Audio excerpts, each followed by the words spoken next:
Well, I'm heading to South Africa in a couple of months, and it dawned on me I am not entirely completely comfortable with some of the practices, the manners, and the culture of the country that I will be visiting.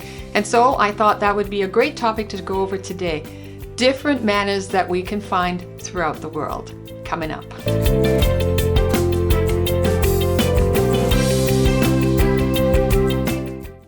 Hello and welcome back to Your Travel with Olivia. I'm Olivia, and this is the channel where you're going to come to for news and advice on traveling smart, safe, and with a plan.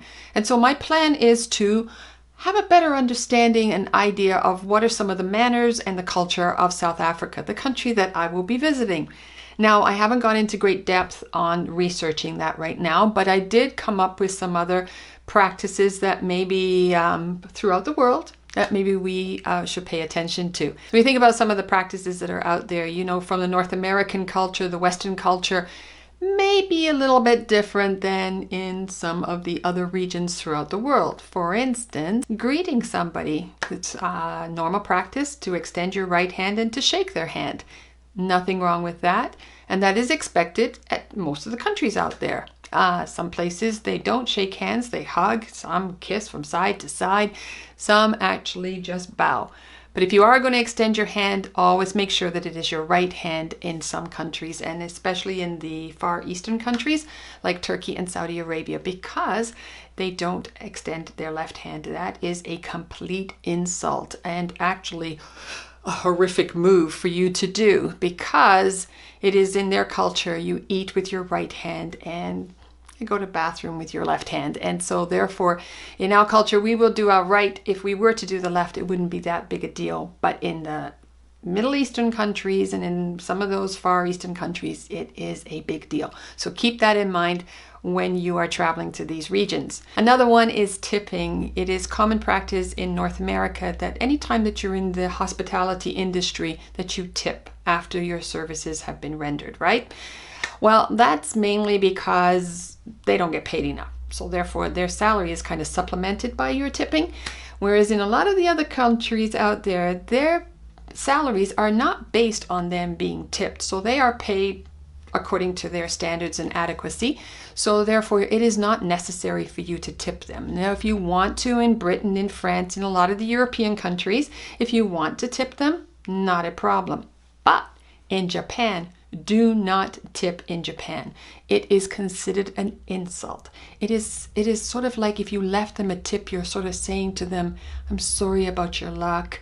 I guess things are bad for you. Here, let me help you out. You look like you're in need. Maybe you need some education. Whatever it is an insult. Do not tip when you are in Japan. Burping is another one. Yeah, burping is rude, isn't it? I mean, you don't just belch out when you're sitting at the table. As you'd pardon yourself, you would, say, excuse me, you'd feel embarrassed. It's not an appropriate behavior. But in the Middle Eastern countries, it is extremely acceptable, as well as it is encouraged. When you belch after you've had a meal,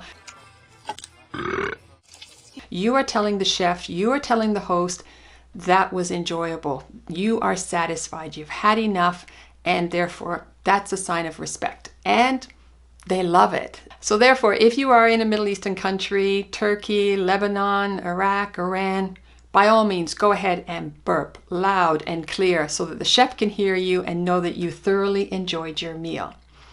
The next one is slurping and making loud noises when you eat. All of us have been taught when we were little to not make noises when we eat, and also eat with your mouth closed, right? So that we're not making any loud, sloppy, slurpy noises. Well, in China, it's the opposite. The more that you slurp your food, again, you are telling your host you are thoroughly enjoying your meal. So go ahead. Make as much noise as you like when you're in China.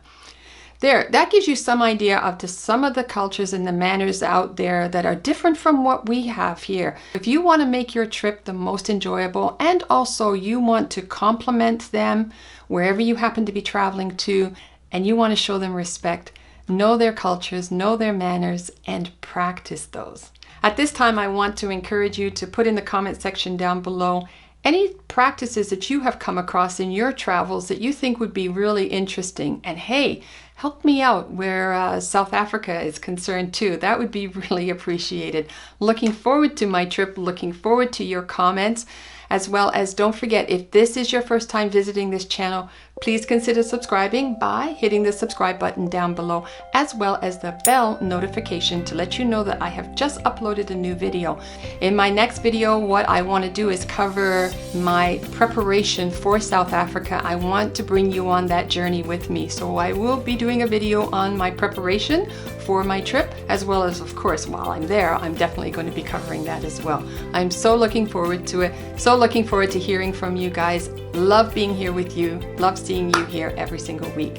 Until then, if this is your week to travel, I want to wish you a safe trip there, as well as a safe return home. Bye for now. Adios. Ciao, bellas.